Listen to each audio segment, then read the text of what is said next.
Have you ever said a silent or whispered wish? Or maybe you have a little routine that's like a ritual. Then perhaps like me, you've inadvertently been exercising your magic. I've been thinking a lot about what magic is and what it can mean after listening to a recent podcast series, and before I get into reviewing it, I'm going to give you a heads up that until you listen to this show, you're probably going to think I'm being a teensy bit over the top. Well, alright, a lot over the top. But I can't remember a podcast series ever having such a profound effect on me than this one, which is part of the reason why I'm recording this out in the wild.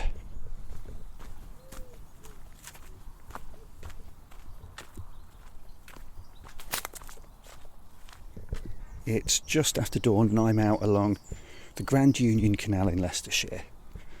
My daily walk is now longer and earlier, and often involves several stops along the way for a ponder, a bit of reflection, and sometimes just to be still and be, or to chat to the new guy I've started seeing around dawn every day who tells me he goes for a 5-mile walk and then maybe stops to chat to the fishermen.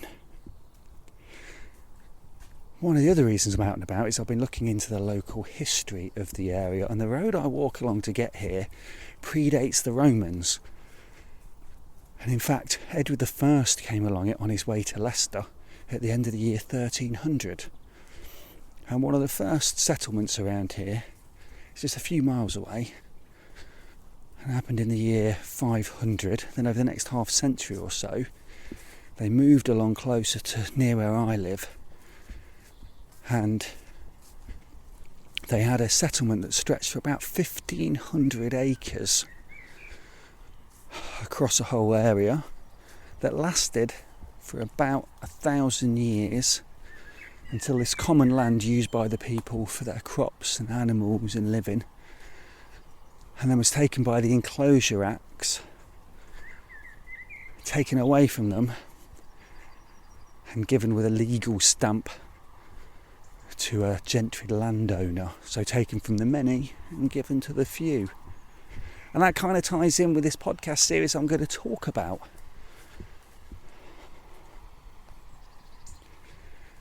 I mean, the buildings that pass along this way only go back about 200 years or so.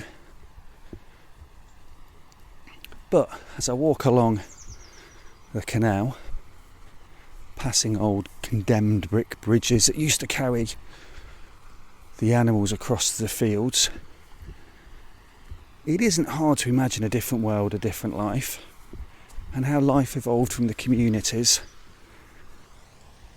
sharing the workloads in fields through to industry and new transport. Especially here along the canal, where you still walk along the paths trodden by horses that used to pull the cargo carrying barges, which is also good timing as I'm just coming up to one of the locks that is still pretty much the same as it would have been all those years ago.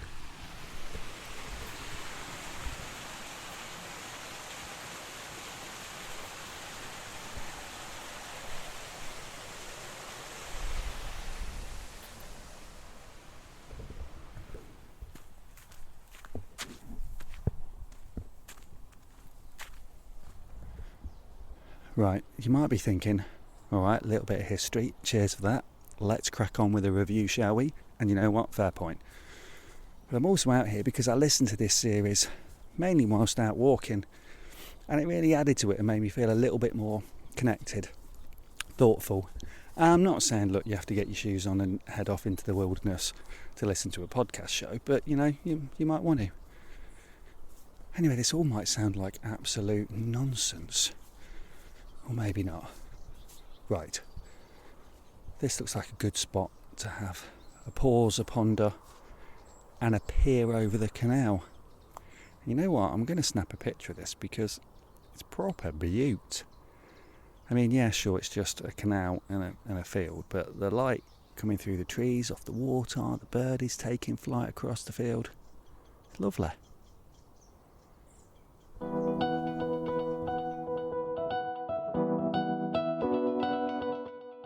Hey up, I'm Nathan Human and this is Humanish, the Biscuit Reviews episode 6.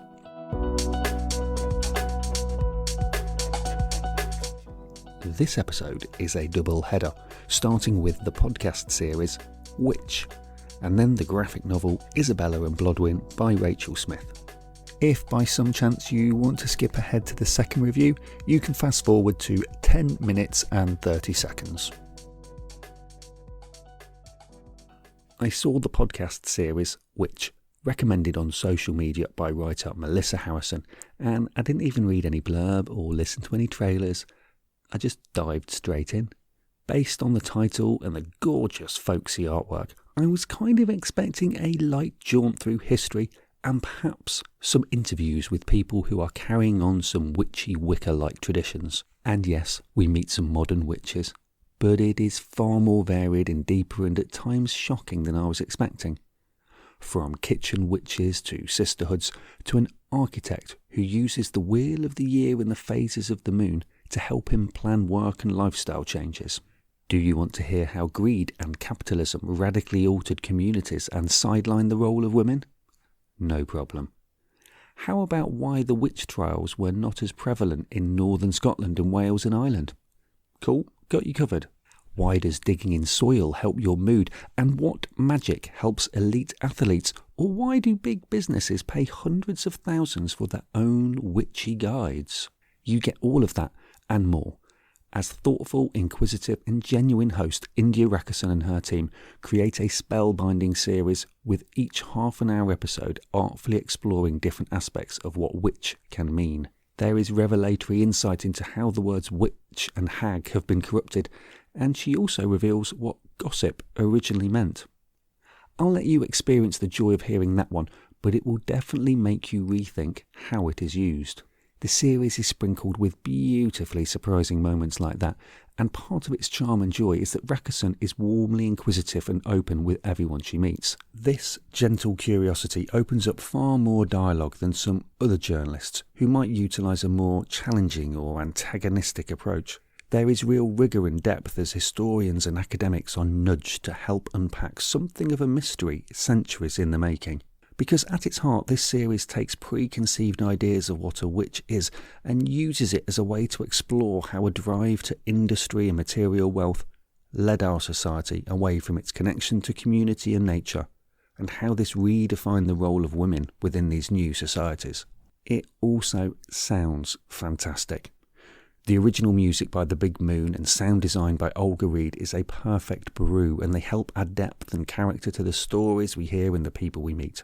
The trips to watery graves and icy rivers make this an immersive listening experience, and the use of sound actually makes this one of those series where you really don't want it to be a TV show, as it is a treat for your ears and it helps you imagine and picture it clearer in your mind. Now, a couple of things happened after listening to this podcast series that have never happened before to me. Firstly, I incorporated new rituals into my everyday life that they've stuck, and I still do them. And they've made a difference to my mental well-being. I'll be super curious if it has had this effect on any of the listeners. Please let me know if that's you. And secondly, I finished the final 13th episode and went right back to the beginning to listen to it all again. This is a series that made me think. But more importantly, it really made me feel. Whether it is the centuries-old murders or injustices or the joy of learning about the effect of nature and awe on our brains, it was an emotional as well as educational experience. The undoubted horror of some of the history is contrasted with the present-day joy of the people we are introduced to that have embraced the natural world in their everyday lives. There were times when I was listening as I wandered the countryside, and I just beamed with a sense of happiness for others. And you know what? I don't care if that makes me sound a bit like a hippie or a witch. My biscuit rating? Look, this needs its own category, as it can't just be one biscuit. It is like your very own selection pack of all your favourite biscuits. A tasty cookie of history, a delicious sciencey shortbread, and a chocolate bourbon of mystery and much more. You can read more about the series and find the link to listen by going to the biscuit reviews at thehumanish.co.uk.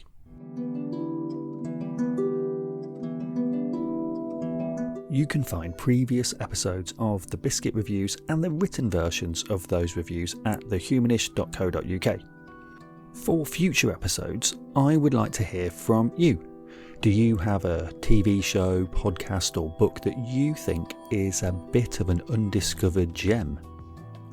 If so, I'd love to hear from you. You can either contribute in written form, voice record your comments, or get in touch and we can have a bit of a natter. Contact details are at thehumanish.co.uk, or you can sling me a message on social media. I look forward to hearing from you.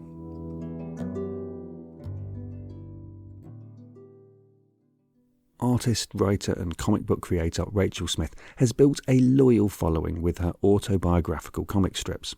These sit neatly alongside her fictional works that also playfully but genuinely examine our social and emotional foibles.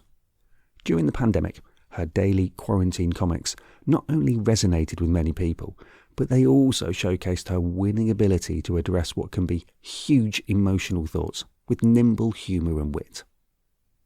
It was around this time that I spoke to Rachel for an early episode of Humanish, and while she couldn't talk about some of her upcoming work, she did say this. I'm working on Isabella and Blodwen, which is my book that's funding on unbound.com at the moment. And that's about a young girl and a malevolent witch and their kind of strange relationship. Now that's Netflix.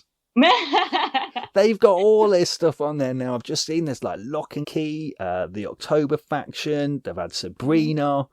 Right, we need to sort this out, Rachel. I'm telling you. Okay, well, I should finish the book first, probably. Well, yeah. Get on the phone to your agent and go, look, right, get me a deal with Netflix. Let's get this sorted. That would be, right, in the next 3 years, it's going to be on. I'm telling you. There's my prediction. Okay, brilliant. That's great. Okay, so I said that in May 2020. That's just, all right, so that's just over 3 years ago. So, anytime now. The premise for Isabella and Blodwen is right up my street, and it reminded me a little of the fantastical story Rachel created in one of her previous books, Rabbit. Both have larger-than-life disruptive characters who arrive to wreak havoc for our hero, but this time we are led in a different direction with a more playful tone masking some of the darker thoughts.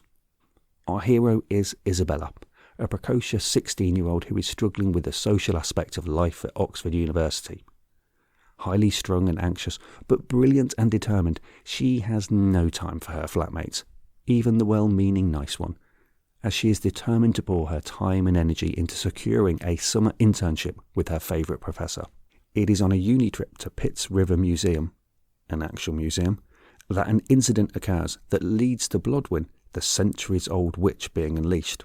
Despite coming across like the frenzied child of Slimer from Ghostbusters and Grotbags, Blodwen professes to want to help Isabella, although her chaotic witchery comes across more like sabotage at the beginning.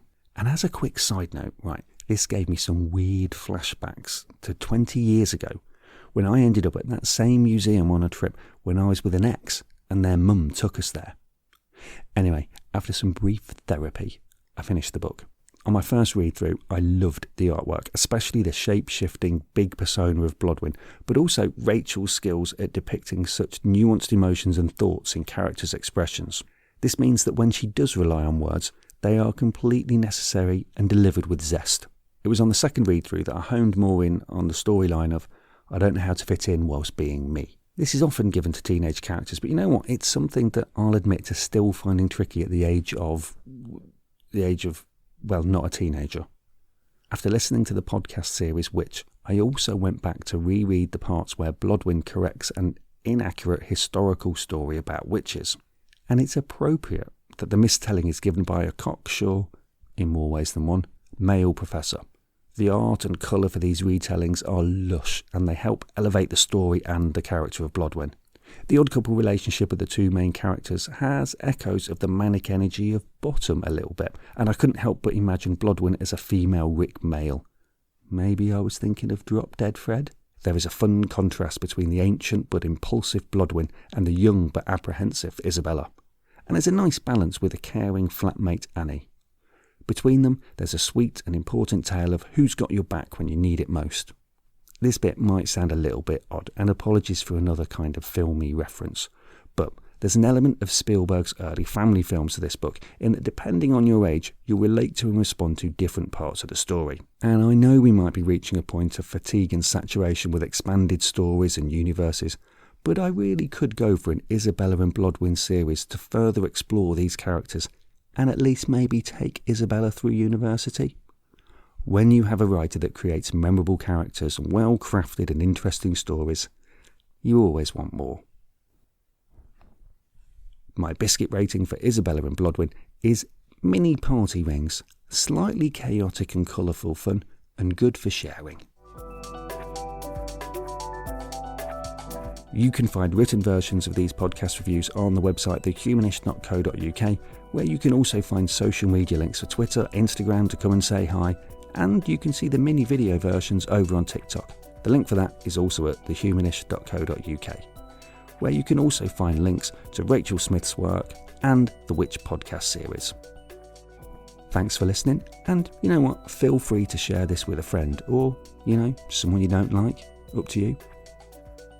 I'm off for a brew and a bicky, so until next time, ta-ra.